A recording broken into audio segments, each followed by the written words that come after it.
Hello விவோஸ், நாம் இன்றைக்கி நம்மளுடைய சேனலில் பார்க்கக்கூடிய இந்த ஒரு பதிவானது ரொம்ப முக்கியமான ஒரு பதிவு தாங்க. சிறந்த நடிகருமாகவும் அரசியல்வாதியாகவும் வலம் வந்து கொண்டிருந்த கேப்டன் அவர்களுடைய முக்கியமான தகவல்களை பற்றி தான் நம்ம தெரிஞ்சுக்க போகிறோம். மதுரை மாவட்டம் திருமங்கலத்தில் பிறந்தவர் தாங்க விஜயகாந்த். இவர் 1952ஆம் ஆண்டு ஆகஸ்ட் மாதம் 25ஆம் தேதி அழகர் சுவாமி ஆண்டாள் தம்பதியருக்கு மகனாக வந்து பிறந்தவர். இவருடைய சிறு வயது முதலே பார்த்தீங்கன்னா பள்ளி படிப்பை விட இவருக்கு சினிமா மீதான பிடிப்பு தாங்க அதிகமாக இருந்திருக்கு. சினிமா மீதான ஆர்வமே இவரை 10ஆம் வகுப்போடு அவரது பள்ளி படிப்பை வந்து நிறுத்த செய்திருக்குங்க. 10ஆம் வகுப்போடு தனது பள்ளி படிப்பை நிறைவு செய்த விஜயகாந்த் கீரைத்துறையில் இருக்கக்கூடிய தன்னுடைய தந்தையின் அரிசி ஆலையில் வந்து வேலை செஞ்சிட்டு இருந்திருக்காரு. அப்போ அவருடைய உறவினர்களுடைய உந்துதலாலும் நண்பர்களுடைய உதவியாலும் சினிமாவில் நடிப்பதற்கு வாய்ப்பு கேட்டு சென்னைக்கு வந்திருக்காரு. பல்வேறு அவமானங்கள் புறக்கணிப்புகளுக்கு மத்தியில் 1979ஆம் ஆண்டு எம்ஏ காஜாவின் இயக்கத்தில் வெளியான இனிக்கும் இளமை அப்படின்ற படத்தில் நடிகராக தன்னுடைய பயணத்தை வந்து தொடங்கியிருக்காரு. இதனைத் தொடர்ந்து சட்டம் ஒரு இருட்டறை, தூரத்து இடிமுழக்கம், உழவன் மகன், சிவப்பு மல்லி அப்படின்ற வெற்றி படங்களை எல்லாம் கொடுத்து தமிழகத்தில் இருக்கக்கூடிய முன்னணி கதாநாயகனாக வலம் வந்திருக்காரு.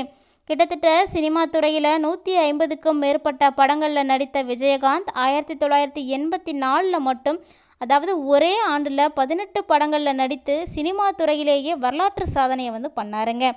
புரட்சி கலைஞர் என்ற பட்டத்தோட தன்னுடைய 100வது படமான கேப்டன் பிரபாகரன் படத்தில் இருந்து அன்று முதல் அவர் கேப்டன் என்ற அடைமொழியும் வந்து சேர்த்து கொண்டார். அப்போலேருந்து இப்போ வரைக்குமே கேப்டன் விஜயகாந்த் அப்படின்ற ஒரு சிறப்பு பெயரோடைய வந்து இவர் அழைக்கப்பட்டுட்டு வந்திருக்காரு.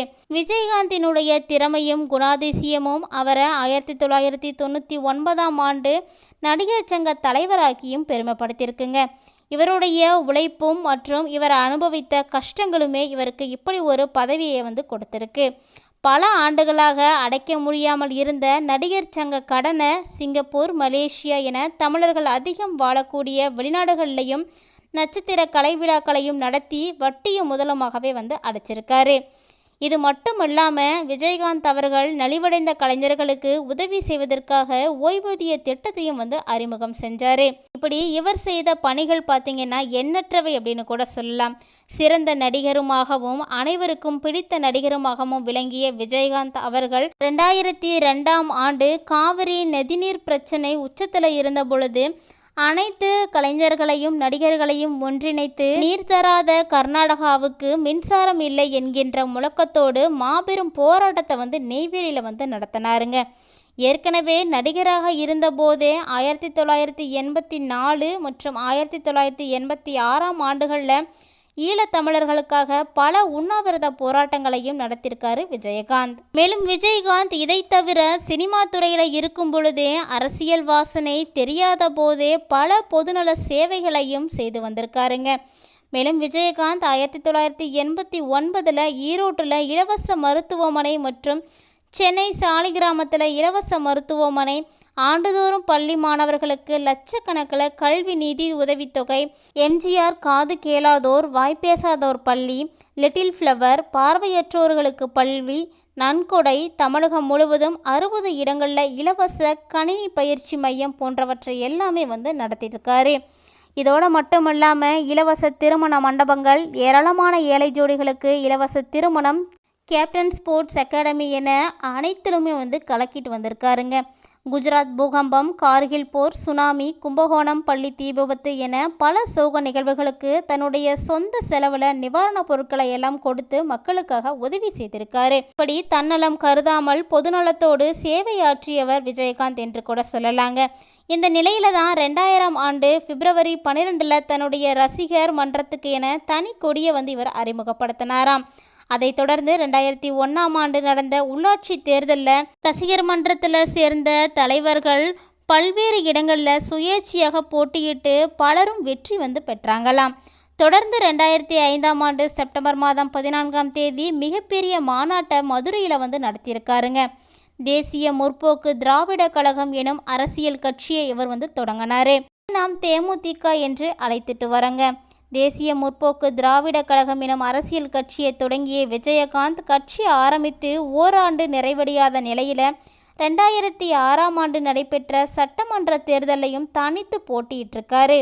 அது மட்டும் இல்லாமல் 232 தொகுதிகளில் வேட்பாளர்களை நிறுத்தியவர் என்ற பெருமைக்குரியவரும் இவர்தாங்க. மேலும் தான் போட்டியிட்ட விருதாச்சலம் தொகுதியில் அமோக வெற்றியோடு இவர் பார்க்கப்பட்டார். இதோடு மட்டுமல்லாமல் மற்ற வாக்காளர்களை விட வாக்குப்பதிவுகள் எல்லாம் அதிகமாக பெற்று தேமுதிகவுக்கு 8.4% வாக்குகளை பெற்று கொடுத்திருக்காரு. இதைத் தொடர்ந்து 2009 நடைபெற்ற மக்களவைத் தேர்தலிலும் தனித்து நின்று தோல்வியை தழுவினாலுமே கூட 10% வாக்குகளை தேமுதிக பெற்றாங்க அப்படின்றது ரொம்ப ரொம்ப குறிப்பிடத்தக்க ஒரு விஷயங்க. இப்படி விஜயகாந்த் தனித்தே போட்டியிட்டு வந்த நிலையில் முதன்முறையாக 2011 நடைபெற்ற சட்டமன்ற தேர்தலில் அதிமுகவோட கூட்டணி அமைத்து தேர்தலை சந்தித்திருக்காரு. விஜயகாந்த் மூலமாக 29 இடங்களில் வெற்றி பெற்று திமுகவையே பின்னுக்கு தள்ளிய சட்டமன்ற எதிர்க்கட்சி தலைவராகவே விஜயகாந்த் உருவானார். இந்த ஒரு வெற்றிக்கு பின்னாடி தாங்க அரசியலிலும் சரி விஜயகாந்தினுடைய உடல்நிலையிலும் சரி இவருக்கு இறங்கு முகமானது ஏற்பட்டது. 2014 நாடாளுமன்ற தேர்தல், 2016 சட்டமன்ற தேர்தல், 2019 நாடாளுமன்ற தேர்தல், 2021 சட்டமன்ற தேர்தல் வரை விஜயகாந்தின் தேமுதிக படு தோல்வியவே சந்தித்திருக்கு. இது மட்டும் இல்லாமல் 2021 நடைபெற்ற தேர்தலிலும் வேட்பாளராக களமிறங்க முடியாத அளவுக்கு விஜயகாந்தினுடைய உடல்நிலையும் சோர்வடைந்து ரொம்பவே மோசமானதுங்க. இதைத் தொடர்ந்து அவர் மருத்துவ சிகிச்சைகளை எடுத்து வந்திருக்காரு. இப்படி மக்களுக்காக தன்னுடைய வாழ்நாள் முழுவதும் உழைத்து கடுமையாக பாடுபட்ட விஜயகாந்த் இந்த நிலையில தாங்க கடந்த மாதம் 18 திடீரென உடல்நலக்குறைவு காரணமாக சென்னை நந்தம்பாக்கத்தில் இருக்கக்கூடிய மியாட் மருத்துவமனையில் சேர்க்கப்பட்டார். இந்த நிலையில் இது வழக்கமான மருத்துவ பரிசோதனை தான், ஓரிரு நாட்களில் வீடு திரும்புவார் என தேமுதிக தலைமை கழகம் தெரிவித்து வந்த நிலையில் 29/11/2023 அன்று மியாட் மருத்துவமனை சார்பில் அறிக்கை ஒன்றானது வெளியானது. இந்த ஒரு அறிக்கையானது மக்களிடையே பெரும் அதிர்ச்சியை ஏற்படுத்தியது என்று கூட சொல்லலாங்க. விஜயகாந்தினுடைய உடல் நலத்தில் நல்ல முன்னேற்றமானது காணப்பட்டது.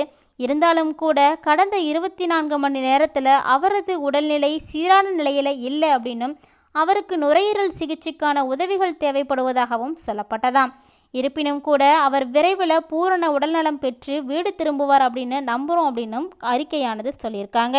மேலும் அவருக்கு இன்னும் 14 நாட்கள் மருத்துவமனையில் தொடர் சிகிச்சையானது தேவைப்படுது எனவும் மருத்துவ நிர்வாகம் தெரிவித்திருந்தாங்க.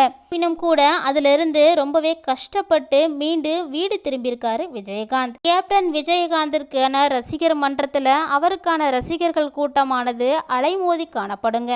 ஏன்னா அந்த அளவுக்கு சிறந்த நடிப்பு திறனை காட்டியவர் என்று கூட இவரை நம்ம சொல்லலாம். அந்த அளவுக்கு மக்களுடைய மனதில் நீங்காத இடம் பிடித்த நடிகர் என்றும் பலருடைய மனதை கொள்ளை கொண்ட நடிகர் என்று கூட இவரை நம்ம சொல்லலாங்க. பல மருத்துவ பரிசோதனைகளுக்கு உட்பட்ட பிறகு டிஸ்சார்ஜ் செய்யப்பட்ட இவர் தேமுதிக தலைமை செயற்குழு மற்றும் பொதுக்குழு கூட்டம் குறித்த அறிவிப்பு ஒன்றை வெளியிட்டார். அதன்படி கடந்த 14 நடந்த கட்சி பொதுக்குழு கூட்டத்தில் விஜயகாந்த் முன்னிலையில் பொது செயலாளராக அறிவிக்கப்பட்டாராம். பிரேமலதா பின்னர் விஜயகாந்தினுடைய காலில் விழுந்து ஆசியும் வாங்கியிருக்காங்க. இந்த நிலையில் மீண்டும் உடல்நல குறைவால் விஜயகாந்த் மருத்துவமனையில் அனுமதிக்கப்பட்டிருக்காருங்க. இவர் எவ்வளவு கஷ்டப்பட்டு தொடர்ந்து சிகிச்சை எடுத்துமே கூட இவரது சிகிச்சையானது இவருக்கு பயனளிக்கலை அப்படின்னு தாங்க சொல்லணும். உடல்நிலை சீரற்ற நிலையில் மியாட் மருத்துவமனையில் அனுமதிக்கப்பட்ட விஜயகாந்துக்கு நிமோனியா தொற்று இருப்பது உறுதி செய்யப்பட்டதாம். ஏற்கனவே நுரையீரல் தொற்று இருந்த நிலையில் அவருக்கு மூச்சு விடுவதில் ஒரு சில சிரமங்களும் காணப்பட்டிருக்கு. ஆனாலுமே கூட அவருக்கு வெண்டிலேட்டர் பொருத்தி தீவிர சிகிச்சையானது அளிக்கப்பட்டு வந்திருக்குங்க. இந்த நிலையில் இவரது சிகிச்சையானது அவருக்கு பலன் கொடுக்கல அப்படின்னு தான் சொல்லணும். இதைத் தொடர்ந்து இவரது சிகிச்சை பலனின்றி இவரது உயிரானது இன்று பிரிந்திருக்குங்க. கேப்டன் என்ற சிறப்பு பெயரோடு அழைக்கப்பட்ட விஜயகாந்த் அவர்கள் அரசியல் மட்டுமல்லாமல் அனைத்து விதமான பொதுநல தொண்டு துறைகளிலும் சிறந்த பணிகளை ஆற்றி தன்னுடைய பெயரை நிலைநாட்டியிருக்கார் அப்படின்றது குறிப்பிடத்தக்கது. இதைத் தொடர்ந்து இவரது உடலை காணுவதற்காக தொண்டர்களுடைய கூட்டமும் அலைமோதிட்டு இருக்குங்க. இவரது உடலுக்காக பல்வேறு விதமான துறை சார்ந்த தலைவர்களும் இறுதி அஞ்சலி செலுத்திட்டு வந்துட்டு இருக்காங்க. இந்த பதிவுல விஜயகாந்த் அவர்கள் ஆற்றிய சிறப்பான தொண்டுகளை பற்றி எல்லாம் நீங்க தெளிவா தெரிஞ்சிட்டு இருப்பீங்கன்னு நினைக்கிறேன். அந்த வகையில் யாருக்கெல்லாம் கேப்டன் விஜயகாந்த் அவர்களை ரொம்ப பிடிக்குமோ அவங்கெல்லாம் மறக்காம வீடியோக்கு ஒரு லைக் பண்ணிட்டு அவரது ஆன்மா சாந்தி அடைய வேண்டும் அப்படின்ற பதிவையும் கமெண்ட் பாக்ஸில் பதிவு செஞ்சுடுங்க. வீடியோ பிடிச்சிருந்தா லைக் பண்ணுங்க, ஷேர் பண்ணுங்க, மறக்காம கமெண்ட் பண்ணுங்க. மீண்டும் மற்றொரு பதிவில் சந்திக்கலாம்.